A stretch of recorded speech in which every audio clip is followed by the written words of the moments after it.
The Vauban Heirloom skin is here, and along with it came a bit of a touch-up to his abilities and kit, so you know what that means. Time for some new builds to see what kind of insanity we're able to make out of this new and improved version. Vauban's always been good. He's always been one of the highest damaging and scaling frames in the game, and especially excels in more static defense style or endurance missions. But with his 8 different abilities, he was just clunky and sometimes frustrating to play. And he's always just kind of been the epitome of the phrase glass cannon. Does super high damage, but can't really take a hit at all. Thankfully, the touch-up to his kit really streamlined his abilities and gave him some much-needed improvements to bring him into the current era of Warframe. And now that we're having to do less micromanaging of him, we're able to focus more on our survivability, or at least that's what I've found. Which honestly, he's just a lot more fun to play now with some pretty great build diversity too. So as usual, let's go over his kit and then let's talk about some different builds for you to try out and get some inspiration for your own cool build. Firstly, his passive will give you a 1.25 damage multiplier to his abilities and weapons against enemies who are incapacitated by some wave from his abilities, and yes, that's multiplicative damage. That includes Tesla Nervos' electric status effects, the tether from his second ability, or the effects from Bastille or Vortex. And with the release of the Shadowgrapher, the passive now activates against any enemy affected by either heat or electric status effects while stunned by those effects, and enemies who are frozen solid with 10 stacks of cold status. His first ability, Tesla Nervos, will throw down a little electric roller ball that'll latch onto an enemy, dealing electrical damage and a chance to apply an electrical status effect to them and all enemies in range, and will do that 10 times before expiring, and the status chance of the ability does scale now with power strength. If the enemy dies before it uses all 10 charges, it'll just wander off to the next unsuspecting victim until it uses all of its charges. You can have up to 4 Tesla Nervos active at once, and recasting the ability will replace the oldest or most used Tesla Nervos. I haven't quite figured that one out yet. If you hold cast the ability and let it charge, which you can see here with this little reticle thing, you'll summon up to 4 at a time with one cast, and only costs 1 cast's worth of energy to summon all 4, giving you some extra efficiency over single casting them. When you have more than 1 Tesla Nervos active, they'll do their best to spread out as far as they can to spread as much electrical status effects as possible. They also now have this little effects trail to help you keep track of them, which is important for its augment, Tesla Bank. Tesla Bank will basically turn these little guys into super angry nukes that will deal the health of the enemy when it latched onto the enemy as AoE damage to everything in range. So if it latches onto an enemy that has 1,000,000 health when it latches, when that enemy dies, it'll deal 1,000,000 electric damage to each enemy in range of the explosion. Also, you can tell who it's latched to now with this new glyph above the enemy's head, which really significantly improves the usability of Tesla Bank and made it much easier to keep track of who you should be targeting. Keep in mind that electric damage does get reduced by armor, but thankfully Vauban does have an answer to that with his 4th ability.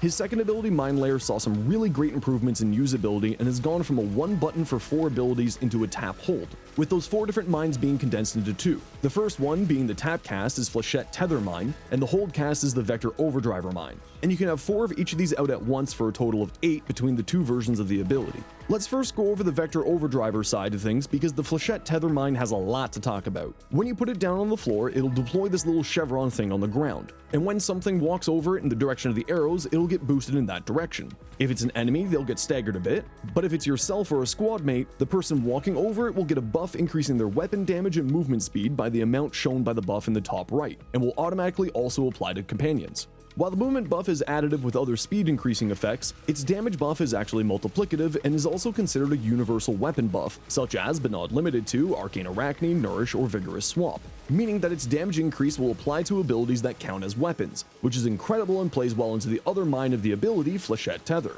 That mine can be cast on any surface, will spit out puncture projectiles randomly that can apply puncture status effects, and grab up to 2 enemies and drag them towards the mine, which will help it deal damage with those puncture projectiles as the bodies will basically be forced right on top of the mine. If one of the tethered enemies die, the mine will automatically grab a new enemy and drag them towards the mine until its duration expires. Now the Flechette side of things has some really interesting damage calculations. The damage from the Flechettes is one of those counts as weapon abilities, so it gains damage from his passive, the Overdriver buff, and those other buffs that I previously mentioned, and it also scales with ability strength and the enemy levels, which essentially means that Flechette's damage is nearly infinitely scaling.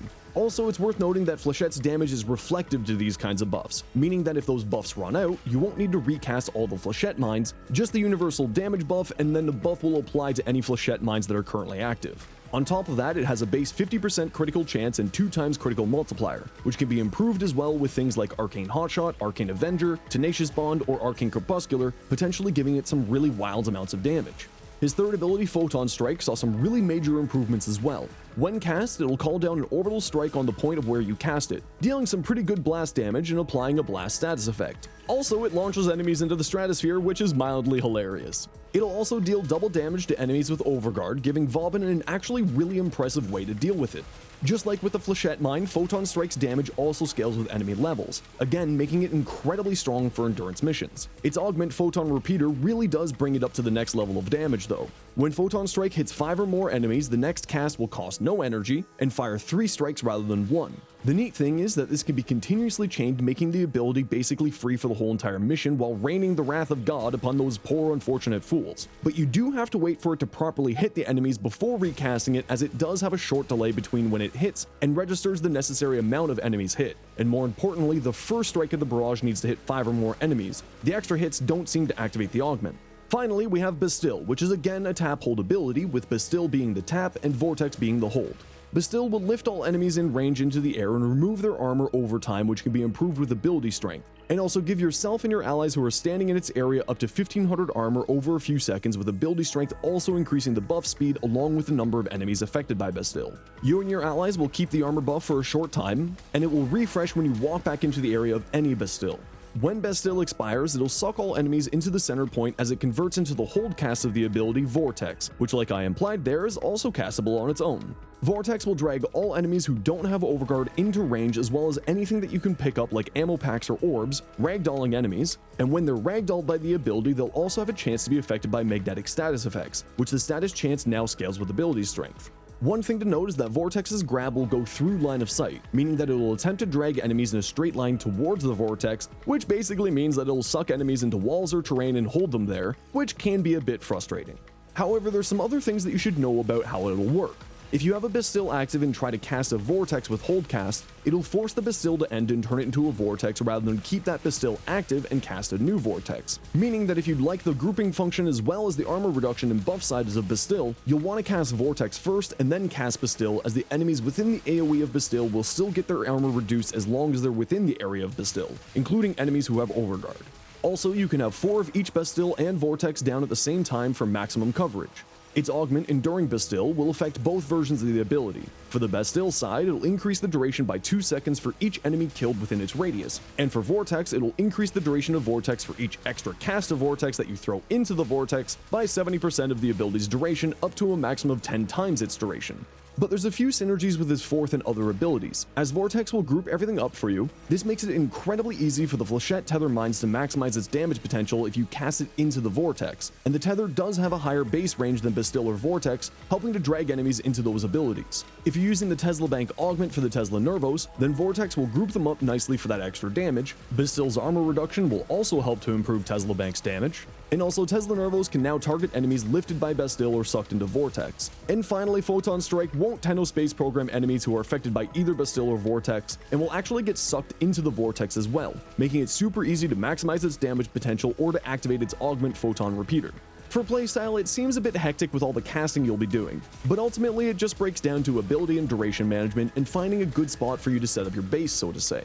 Once you and your group finds a spot that you want to hang out in, be it a good survival tile, the Exilizer room that's active in cascades, by the defense objective, whatever it may be, you'll want to throw down your Flechette Tethers for damage and a bit of grouping, then use Vortex on top of those mines for further grouping, use Bastille for the armor reduction and armor buff, and throw down a Vector Overdriver to increase your and your Flechette's damage, then just use Tesla Nervos and Photon Strike as needed or wanted, or of course whatever Helminth ability you choose to go with.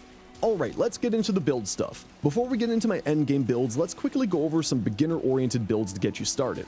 Here's the super basic beginner build with no Forma or an Orkan reactor. And don't worry too much about not having maxed out mods here. If you got extra mod capacity because you haven't maxed out any of these, just throw on some of the other mods from the beginner plus build, which we'll get to in a second. We're using Dreamer's Bond as it's a universal polarity mod, so it'll fit into any aura slot to increase our mod capacity to 44 from 30, but also give him some extra energy and health regeneration just to make your life a bit easier. Then I've thrown on both Vitality and Redirection for our survivability just to make things less stressful for you, but realistically you should be fine with just one of them. Next we have Intensify to increase our ability strength to boost up the effectiveness of his abilities, a Flow to improve our maximum energy capacity, and Stretch since range is the other important stat for his kit. For the beginner plus build, we're still not using any forma, but we've added in an Archon reactor to increase our maximum mod capacity to 60 or 74 with the aura slot's polarity matching the mod's polarity. Here we've added in power drift to give you some more ability strength and also help protect you from knockdowns, continuity to improve the duration of our abilities, augur reach for some more range, and augur secrets for some additional ability strength. Those two augur mods will also assist in your overall survivability in missions with its set bonus giving you shields and overshields based on the amount of energy used to cast your abilities, which can be extremely helpful for your survivability with the amount of casting that we're doing in missions. On to our endgame builds. First, let's go over the things that will basically remain the same for all of them. For focus schools, I'd recommend using Zenos for the additional energy generation since he's very much a caster-based frame, and the energy per second generation that Wellspring and Energy Pulse give you can just be really helpful. But honestly, any of the focus schools will work well. I just really like the energy economy that Zenos offers us. Now, these are the standard Archon shards that I like to use with my builds, but none of them are really all that necessary for any of them to work. I'm using 1 Tau Amber to increase our cast speed just to improve our flow in missions, 2 Violets to convert health orbs into energy and vice versa to increase our energy economy when combined with Synth Deconstruct on a companion to spawn a bunch of health orbs, and 2 more Violets to increase our ability damage against enemies that are affected by electric status effects since Tesla Nervos will be quickly and reliably doing that, greatly increasing his overall damage. But like I said, none of these are actually 100% needed, so just swap them around with other shards depending on your personal preference.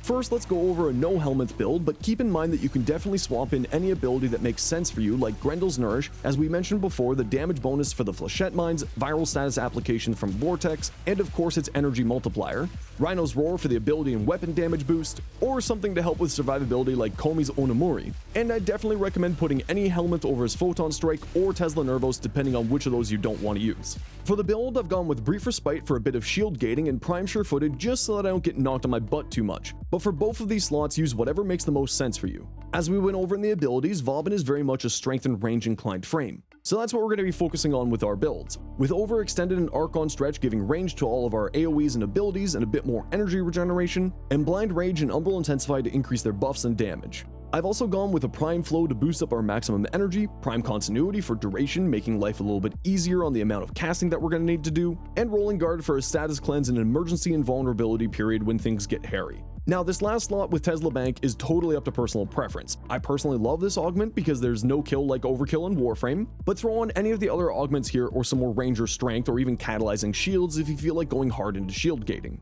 For Arcanes, I've gone with Arcane Circumvent to steal shields and overguard from enemies for our survivability, and Energize to help sustain our heavy casting. But Steadfast is an alternative if you're not leaning too hard into shield gating with the Augur set and Brief Respite. Next up, we have 3 super heavy casting builds focusing on Helminth abilities that are also counts as weapon abilities so that we can double dip on all of our damage buffs from his passive, Overdrive, and Arcane Arachne. The 3 options that I like the most here are Wisp Breach Surge, which works amazingly well with the amount of damage instances we have constantly activating its sparks, Temple's Pyrotechnics, which works incredibly well with Vortex's Ragdolling, making it hit each enemy 6 times with each fire pillar for some truly insane amount of heat damage, or Nova's Null Stars and its Augment Neutron Stars for both damage output with its Heat and Blast AoE effects and some additional durability with its 75% damage reduction. The playstyle is still the same as before with any of the Helminth options other than needing to jump on a wall every 30 seconds to activate Arcane Arachne's 150% damage for the abilities, which by the way is multiplicative damage to abilities, and like before, throw the ability either over Tesla Nervos or Photon Strike, whichever you prefer. Each of the builds are going to have a bit of different mod options to maximize each of their potentials, so just keep that in mind as we go through here. Also, since this is all in on the caster side of things, I run this with my Hero's Kubra or Shade Sentinel, whose builds I'll throw up on screen here for you to apply invisibility onto us, giving us a pretty great method of survivability, as invisibility is basically invincibility. Like before, the Aura and Exilus slots are totally up to personal preference, but I find the extra shields generated from Brief Respite to be really clutch for our survivability, so I'd highly recommend using that at least. For the Breach Surge build, we've basically got the same build as before, going high into range with Overextended and Archon Stretch, and a fairly decent amount of strength again to boost up our damage output. However, I've swapped out Blind Rage for Transient Fortitude as I was finding it having energy issues since we aren't running Arcane Energize. So I've also swapped out Rolling Guard with Augur Secrets to offset that loss of strength. But feel free to keep Rolling Guard if you'd like that extra level of survivability. As both Breach Surge and the Flechette Mines can crit, I'm running Arcane Crepuscular for the bonus power strength, but more importantly, the final 3 times critical multiplier, boosting up both of those abilities' damage and critical damage fairly significantly. I've also once again gone with Tesla Bank here for the funny AoE damage, but swap it out for any of the other augments you want to, or some more range with Augur Reach. If you're wanting to go with a Pyrotechnics build, I'd swap out Augur Secrets for Archon Vitality to maximize the amount of heat effects that you'll be applying, and I've swapped out Crepuscular for Energized or Steadfast just to help out with our energy economy, as I find myself just spamming the Pyrotechnics to get some nutty levels of heat effects, or Arcane Hotshot to give the Flechettes a bunch of crits, making them guaranteed orange crit. Here I've also swapped out Tesla Nervos for Pyrotechnics and then thrown on the Photon Repeater Augment, but like I said, use whatever augment makes the most sense for you, or no augment and more strength. And because we aren't using Tesla Nervos here, I'd swap out those Violet Archon Shards for Crimson Archon Shards for some more ability strength. Lastly, if you're wanting to go for Null Stars, you're going to replace quite a few mods here. Since Null Stars can't crit on its own, we're going with a combination of Combat Discipline and Arcane Avenger for reliable activation of the Arcane, which will allow Null Stars to crit and improve the Flechette's crit rate as well, with Tenacious Bond and Arcane Crepuscular increasing both of their critical damage. But if you're not wanting to go for the invisibility tech with the Hurus or Shade, then I'd swap out Crepuscular for Arachne for the damage amplification of the abilities in your weapons. And lastly, my favorite build, Health Tank Vauban. You wouldn't normally think Vauban as being a health tank, but with the amount of armor that he gets from Bastille, being 1500 as a reminder, and the new Arcane Persistence, it's actually quite a good fit into his kit, giving him a surprisingly fun variation for him. But more importantly, it helps us solve one of his biggest issues, being his survivability.